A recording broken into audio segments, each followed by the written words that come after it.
Welcome to The Journey, a podcast to help you be the very best parent you can be. We are thrilled you are here and that we get to do life together. We are here to serve your family, and we're thankful you're joining us on The Journey. All right, parents, hey, welcome back to The Journey. Got a couple of good friends on with me because we're going to talk about something really important. But Gabe Boyd, Gabe, I've known you and worked with you for years, love you to death. Hate you on this one because it's your fault that we're actually talking about it. And I'll explain that in a second. But both Justin McAdams, Gabe Boyd, North Campus parents, fantastic. Gabe, pastor at the Trails. Justin, director of spiritual development and family engagement. And we're going to continue this conversation in about a month because we're going to talk about a show that recently came out on Netflix called Adolescence. And I read about it. So I want to tell you this from the very beginning. I want to set it up. I read about it and it seemed dark, depressing, super negative, right? It's a story of a 13-year-old boy named Jamie Miller who kills a girl. So I'm reading this concept and just how it has taken the UK by storm, right? It became the most watched streaming TV show in the UK in a week. It's the top 10 most watched in 93 countries. There are some other statistics on it. It's blowing everything out of the water. And so I read about it and I was just like, oh man, that sounds awful. And then Gabe texted me and he said, hey, when are we doing a podcast on Adolescence? And I was like, Gabe, man, I don't want to watch this. It sounds dark and depressing and negative and just, I want to be entertained. Right. When I watch something. And so Gabe convinced me. He said, listen, I'm just telling you, this is important. And so it's 4 episodes. Each one's about an hour long. And I went and watched it. And honestly, I'm very, very glad, Gabe, that you suggested that I watched it. Of course, you and I, we strong-armed Justin into watching it. Said, hey, you got to watch it as well. And then what we're going to do today is we're going to do kind of an overview of the issues that it brings up. But then in the month of June, we're going to add Eric Leininger. Eric's going to be the new spiritual development guy here at Plano. And the 4 of us are going to dive into this show at a much deeper level, right? We're going to kind of be able to take some of these issues, right, and really wrestle with what does this mean and why is this important. But right from the beginning, right, I just want to kind of get from you guys, right, your perspective on why do you think the show was important? What was the one thing that really kind of hit you? Because it's set in England. It's this 13-year-old boy who kills a girl. It's not a murder mystery, right? So it's not a whodunit. We know who done it. Jamie did it. Yeah. So that there's nothing in that. It's really more of this weird concept between one of the things that described it, right, said that a weird concept between childhood and adulthood, right? This amorphous time of adolescence. Really, how do kids grow up? How do they learn to be men and women? What does that look like? Where does masculinity come from? How men treat women, right? And it wrestles with all these things. And then one of the things that it does, and I'll throw this out as well, one of the things that it does that's kind of creepy, but pretty cool, is it does this continuous shot, right? Where as soon as the camera goes, right, for the episode, the camera never goes off, and it's a continuous shot for the entire episode. And so there's no commercial breaks, there's no changing scenes. And it says that it basically increases the emotion, right? One person said it was the most dizzying TV feed of the year. And I totally agree with that. It definitely heightened the emotion because you never got to kind of catch your breath as it changed scenes or changed characters or things like that. It kept you intense the whole time. So that's kind of the setup for Adolescence. Gabe, you're the one who saw it first, right? What was the thing that jumped out to you that said, hey, we got to watch this and we got to talk about it? Well, I think to your point of how it was shot, I think that played a huge role in the impact that it's had on so many people. For no matter how you're coming into the show itself, whether you're looking to it to be entertained or whether you're looking at it to say, okay, so what is wrong with these kids that are undergoing this adolescent phase that they're in. It is fully immersive. I think that's the best way I've tried to explain it to people is that, I mean, when you're sitting in a cop car with a kid who's just been arrested for murder, and they've drug him out of bed, and you're sitting in the cop car for 5 minutes as they transport him from his home to the station, and you never leave his side. And you hear all of the conversations and all of the wailing and all of the tears, like you can't help but escape the raw emotion of it. And I think for me, part of that was what drew me to the show and kept me engaged, as dark and as downtrodden, really, as the messages are. I think the reason that I wanted to talk about it was because it bothered me so much. Yeah. There were so many things within it. I mean, I tell people all the time, I haven't recommended this to many people. But the ones that I have, I said, I watched this at 11 o'clock at night, the first night. And afterwards I'm like, gosh, I need some Nate Bargatze or something. Like I need something to like calm me down and chill me out before I try to go to bed on this one. Yeah. Justin even asked, he goes, hey, are we recommending this show to parents or what we are? And I'll say this, each of you can respond to that question as well. Right.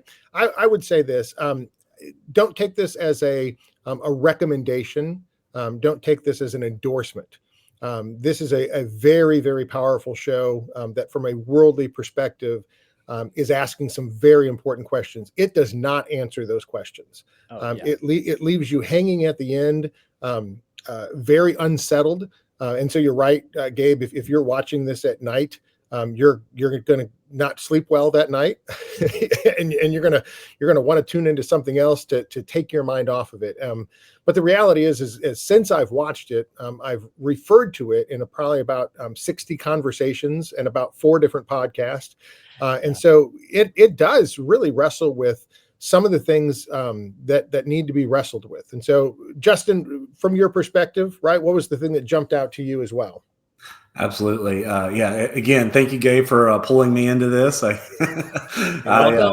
is definitely one of those things I probably would not have watched just on my own if it hadn't been brought to my attention. Yep. But it is definitely interesting. Obviously, there's a lot of language in it, and we can be sensitive to the language. Plus, I knew kind of when I was watching this that I'd have several family members coming in and out of the room. I think this is a good time to highlight a good service called VidAngel. It's an app that you can put on your TV. You can customize the filters. It's a great service. You can run your streaming services through VidAngel. So I'd highly recommend it. It's great service. So I did watch it through VidAngel. But yeah. So you missed about 60% of the dialogue then. Maybe so. No. It was definitely raw language, rough language. The third episode where Jamie is in with the psychiatrist. It is a brutal episode to sit through.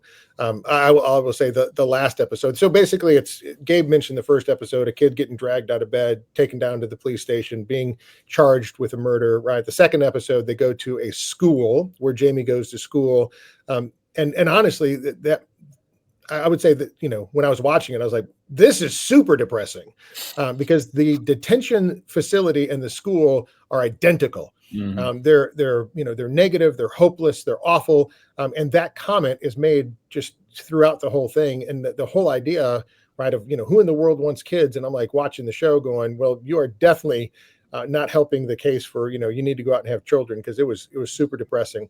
The third episode is Jamie in the detention facility, and he's being interviewed by a psychiatrist. And the fourth episode basically is the parents, Jamie's parents, asking questions. And that one's set a year later. Right. So a year later, they're kind of asking questions and wrestling with the reality of what happened. And so just to kind of lay that out from the 4 episodes, right, it's day of, it's a week later, it's a month later, and then it's a year later. And so that's kind of how they did it. So sorry, Justin, back to you. No, yeah, you're right. The timing is interesting, because I was kind of anticipating this being kind of the week after, or just a certain amount of time right after, and that was it. But they do space it out, which you can kind of see the progression of different things, how the family accepts it. I mean, I think the biggest takeaway from me was when in the third episode, when he was talking to the psychiatrist, just at the very end, for our students and the students here, just the need for acceptance. Because one of his last questions, he got really upset or got angry that she was about to leave. This interview was over, which he acted like he didn't want to be there anyway, and it was annoying to him. But just his very last question to her was, "Hey, do you like me?" And she wasn't able to answer the question. He was obviously very angry, but he just wants anybody to accept him. And just once we kind of dive into this a little bit more, just some of the stuff that he's facing with his friends and just the weight of words. A lot of times as adults, it's easy for us to just say, "Oh, well, don't worry about that." Or if someone said to me, a certain thing, I could easily blow it off. But for our students and for in this world, the words that they're getting from their classmates is very, very heavy, and just the need for acceptance is pretty powerful. And that's kind of my overall take. But like we did say, it is in the UK. I actually turned on the subtitles a little bit just so I could kind of understand the vocabulary or kind of see it, because it is a little bit hard. And it's interesting, whenever you turn on the subtitles, it'll kind of show you what the conversations are going on in the background that you can't even verbally hear well, depending on the volume of your TV. And so overall, it was definitely interesting. Thanks for passing it along to me and letting me join you guys. Yeah, we definitely owe Gabe one for this one. I think the biggest thing, right, it shines a bright light on a problem, but the issue of that we really need to ask and answer is, like, what is the problem that it's trying to identify? And so we're going to spend more time on it. We don't have a lot of time today, but I thought about just off the top of my head, right? It's looking at the problem of masculinity. What does it mean to be a man? But in that, it gets to that question because it looks at the issue of violence, of the issue of how men treat women. What is the perspective on the role of a woman, right? And how men see women. And so to get to that issue, right? Because Jamie's going to kill a young girl. And so, the whole idea of, well, Jamie, do you like women? What do you think about women? Right. And it wrestles with that whole idea. And it's dealing with that. It deals with education. It deals with, social media and the influences that are coming into our kids' lives. It deals with parenting. And I'm telling you, that last episode of just the parents trying to wrestle with the idea of what influence do we really have in the lives of our kids? And what does good parenting look like, right? Does it include discipline, guidance, and direction? Or is it basically, kids are kids and they're going to come out and do whatever they're going to do. And our job is to kind of put food on the table and a roof over their head. But I think the biggest thing is to me, it really dealt with the importance of purpose, meaning, and significance, and really kind of, as Justin, you said, it's set in the UK, which is right now, in a sense, a very godless country. And so there are no answers that are given in the show. And I think, to me, that's very important to realize that, the answer that they're really looking for is, why don't these kids have meaning, significance, and purpose? Is because we've taken God away from them, and they're trying to find it in their temporary existence, and it doesn't match up. It doesn't meet the eternal longing that they have for anything. And so they're replacing it with things that aren't meaningful and significant. And it really is super damaging to these kids. And so we're going to wrestle with all of those things, right? When we talk about masculinity, Gabe, I know it's something you and I have talked about so often, because our heart's passion is to raise young boys to be men, even though you're raising 4 girls. But your heart's passion, right, for those 4 girls, right, is to have men, right, that will someday walk into your door and say, listen, I'd like to date your daughter. I'd like to marry your daughter. You're super concerned about boys that are not going to be able to lead your daughters. And so, Gabe, just give me a little concept, right, and when you were watching this, in terms of how it wrestled with the issue of masculinity. Yeah, I mean, I think it's definitely something that's addressed. I think that, along with technology, were kind of my 2 big ones. And the reason that I wanted to talk about it was for everything that you just said about that there's no answers that are given. It's really kind of left at this extremely hopeless final scene, right? Of like, we don't know what to do. And it bothered me because we do know what to do. Like I know what to do. And part of it was I wanted to talk about what does it look like to be an engaged parent. And you mentioned like part of this is as I look at a traumatizing situation that a young boy is going through because of how the world has shaped him and his parents have failed him in that realm. I'm like dying on the inside. I'm like, why has it gotten to this point? Why are people not speaking truth? Why are we not helping them create an identity that's seen in how God sees them and things like that? And so when it comes to masculinity, I think one of the big things that I took away as a girl dad and who's training girls to see and understand boys a certain way, but to also like girls have a big part to play in the role of a boy becoming a man. And I like some of the things that we do at PCA just culturally, as far as like, if you're going to ask a girl to homecoming, like the expectation is that you call the dad. Like there's all of these things that I think just culturally where we're at are, to us, they seem like everyday practices, but they're not. That's what I'm coming to realize. Like these are not regular things that people do. Okay. I'm so glad you mentioned that one because it's the funniest thing of people who come to PCA that haven't been here the whole time, right? They're not lifers. They come into PCA and that one particular kind of tradition at PCA blows people away, right? They're like, whoa, wait, hang on a second. Like, I'm not asking, the girl to marry me and all the things. It's just, no. Right. We're just saying, we expect our boys to open doors for girls, right? We expect our boys to, call up the dad and say, hey, can I take your daughter to, homecoming or to prom or whatever? And we're not saying that you're asking, the daughter to marry you. We're saying we're trying to train our boys, right? We're trying to train our boys to say, hey, listen, I've got a daughter and by far the most precious thing that I have, right, is my family. And so if you want to borrow my car, you're going to ask for permission. If you want to take my daughter on a date, if you want to take my daughter to homecoming, yes, this is great training, right? For a young man to know this is a really important thing to do. And then it gives the dad the opportunity, right? Kind of like you have those opportunities, Gabe, to say to the young boy, right? Hey, here's what it means to be a man. And here's what my expectations are. And all those different things. And I'm just like, those are the training things that you see in this particular, show. They have none of it, right? There's no training of this young boy on what it means to be a man. When she asked him in the third episode, what does it mean to be a man, right? Basically, all he can do is look at his dad and his granddad and say, well, here's what they do, right? But nobody's ever sat him down and instructed him, or nobody's ever said, no, these are things that we don't do, right? What does self-control look like? The issue of pornography is going to be a part of this as well, right? Because the boy is exposed to pornography. He's posted some pornography and things like that. And the dad in the last episode is kind of like, hey, listen, he's up in his room. He's looking at pornography. Who knows what he's doing? So there, as Gabe, as you said, there is no parental oversight. There's no guidance. There's no direction. There's no correction. Right. Like that's not how we see women. That's not how we look at women. That's not the view and perspective that we have. And it's very, very, very sad. Right. That's one of the things that I walked away very sad and, despondent because I wanted to jump in the middle of it and say, hey, could somebody help this family out? Right. This is a terrible place to be. And there are answers to the questions that they're asking that. But I love that they asked the questions. I thought that was really super important and powerful. Dustin, what else did you get? I know just kind of, we just got a couple more minutes before we wrap up, but what else did you take away that you thought was interesting from the show?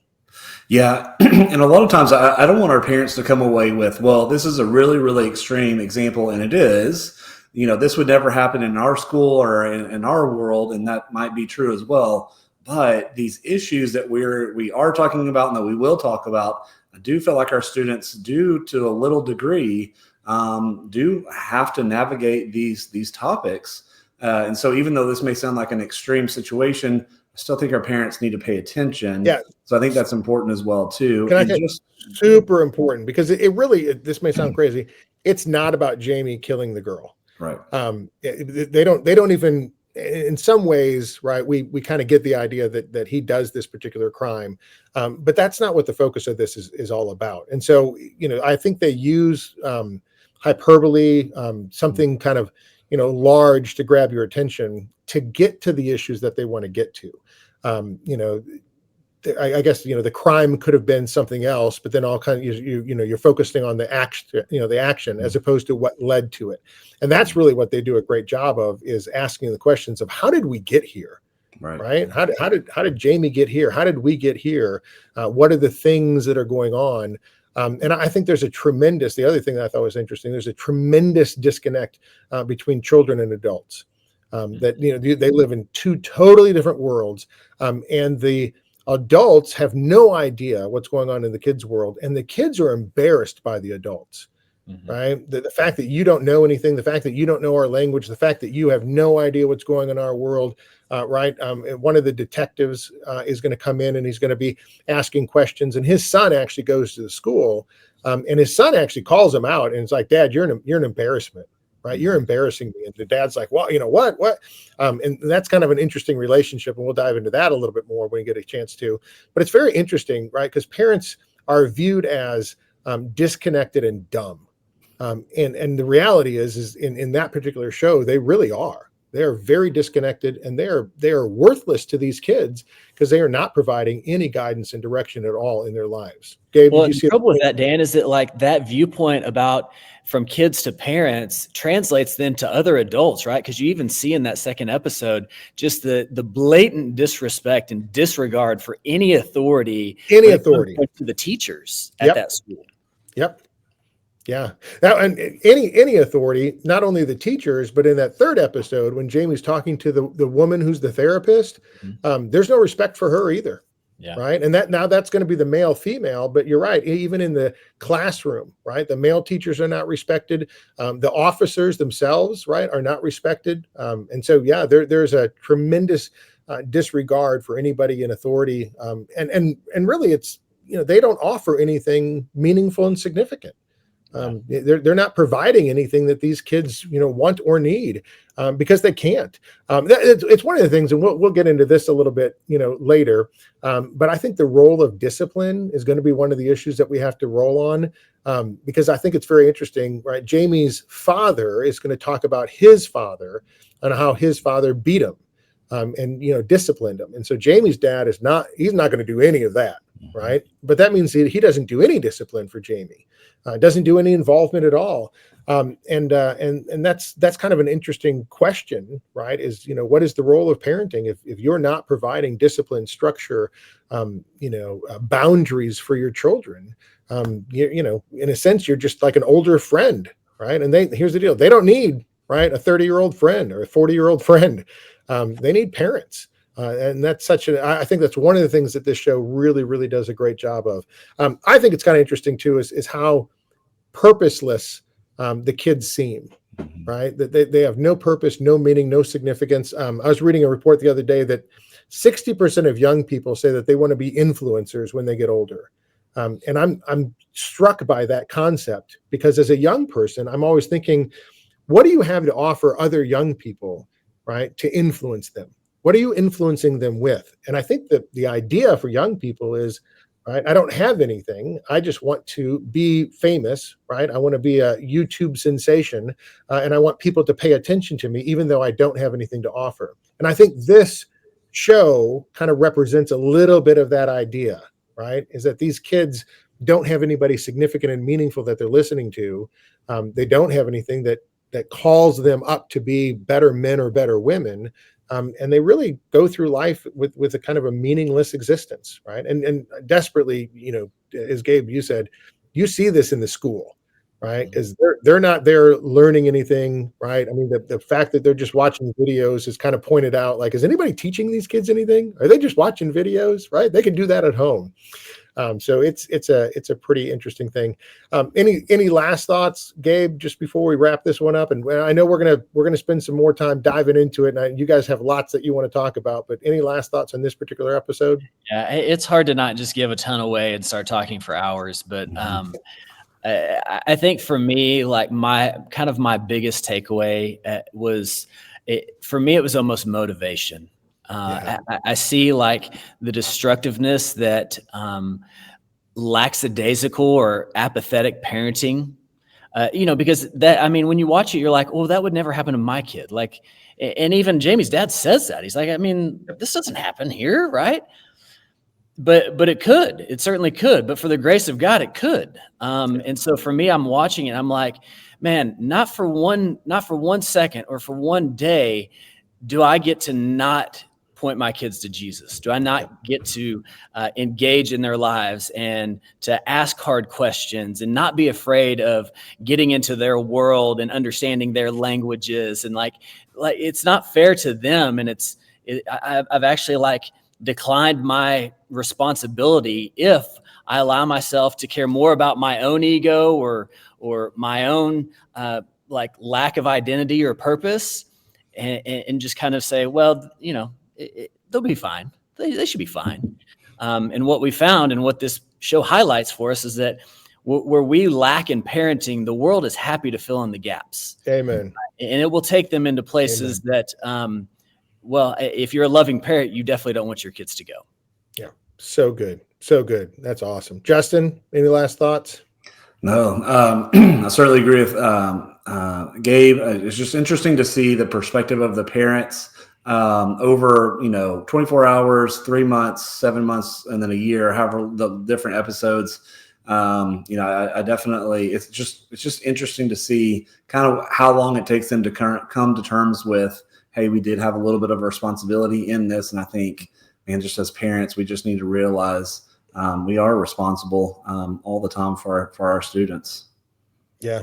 Amen. And you know what? It's interesting because I don't know if the dad ever comes to terms with his responsibility. The mom, right, is kind of like, I think we have some, right? I think as parents, we have some influence in the direction of our kids.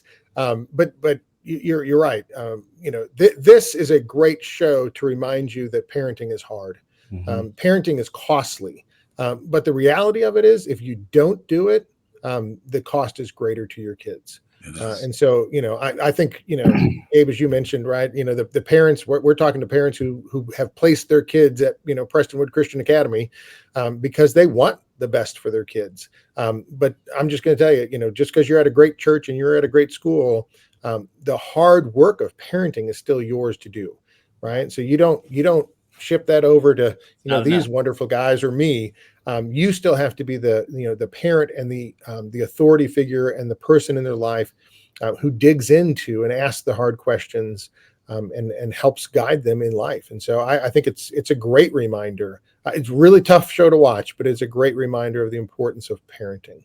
So that would be a great takeaway from this. So, guys, we're going to be able to spend some more time in a little while diving into this. And for the month of June, for parents, if you want to know what's coming up, we're going to try to record 3 episodes on the issue of adolescence and dive into these issues, right, from masculinity to violence, parenting, education.